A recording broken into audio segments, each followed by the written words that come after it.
Thursday. There'll be nothing going on before that. I'll be setting up the lab exam in the morning, and then we'll start at noon. We need a Scantron as always. While I'm thinking of it, your scores, I haven't run your Scantrons yet. I hope to do that sometime during lunchtime. Certainly within a few hours, you'll have those scores on campus. So anyway, back to the lab exam, Scantron based as usual. It'll be in this room, and it'll be set up the same way as usual.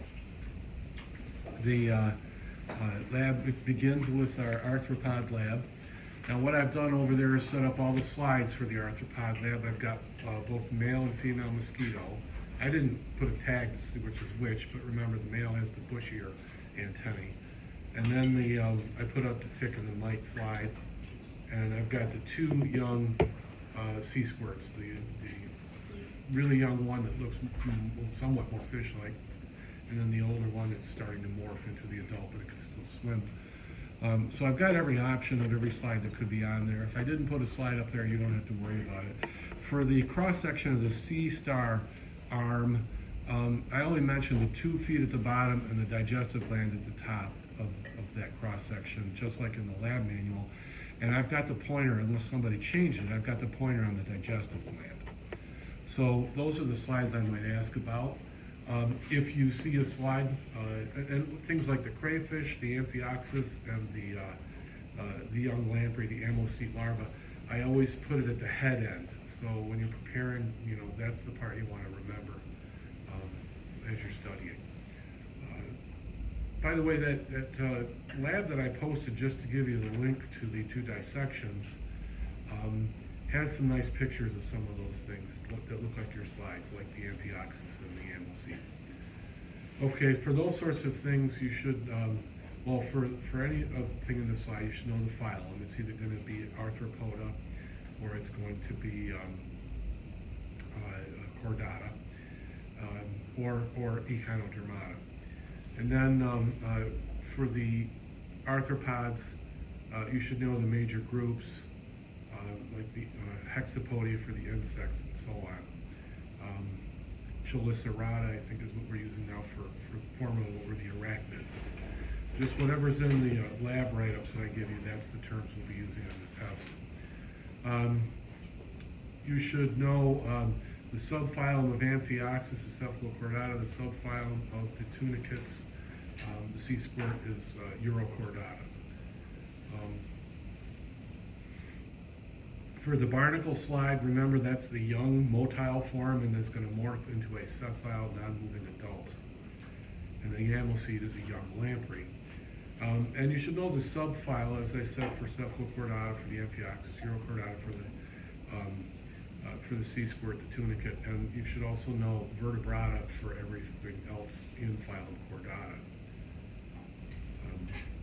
Okay, and remember phylum and group for the arthropods. Remember the tunicate adult has cellulose in its outer covering, which is unusual for an animal. Remember, a sea star's body can be divided up into the rays, or arms is the term we're using more often in this class, but where they all come together in the middle, that's called the central disc. And I might put the pointer on a ray or a central disc, because there's a little mini sea star slide over there. I think the pointer's on the central disc right now.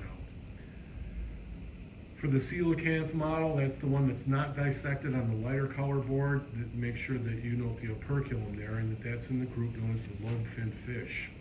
And the gill cover is right just near the eye. It's curved.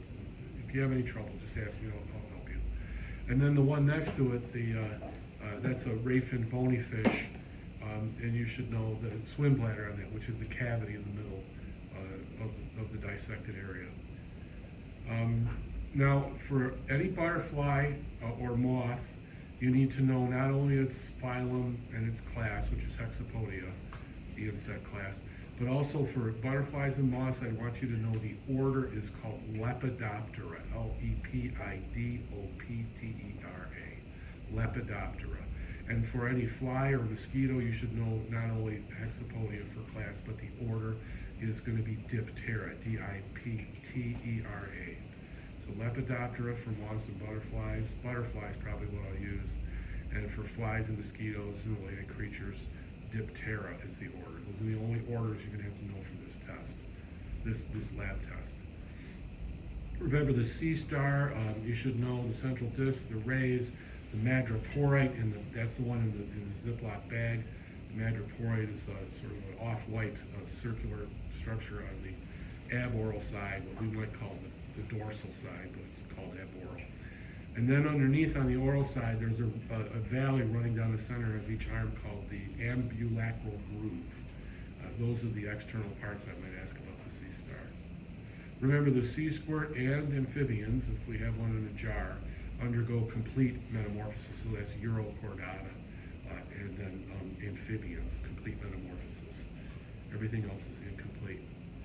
And then if I give you the dogfish specimen, then you should know it's cartilaginous fish, and the cartilage includes collagen and chondrin. And if I give you a bony fish specimen, then you should know that it's got a skeleton of bone, and that's made of collagen and calcium phosphate.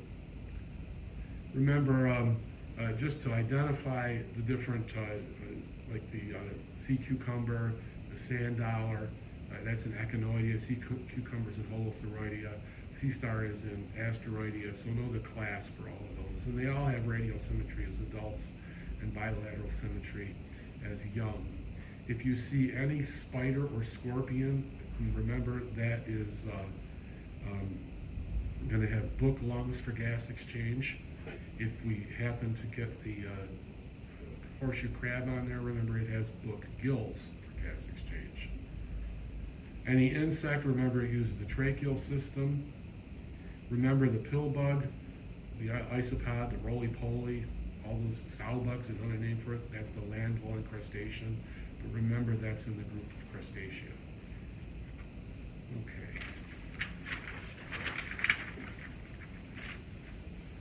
Okay. Now for some of these things, like I might still ask you about some things from the arthropods, like that they have an open circulatory system and a complete digestive system. And then I mentioned book lungs or tracheal system or gills, and the gill will probably be with the crayfish dissection, one of the items on that.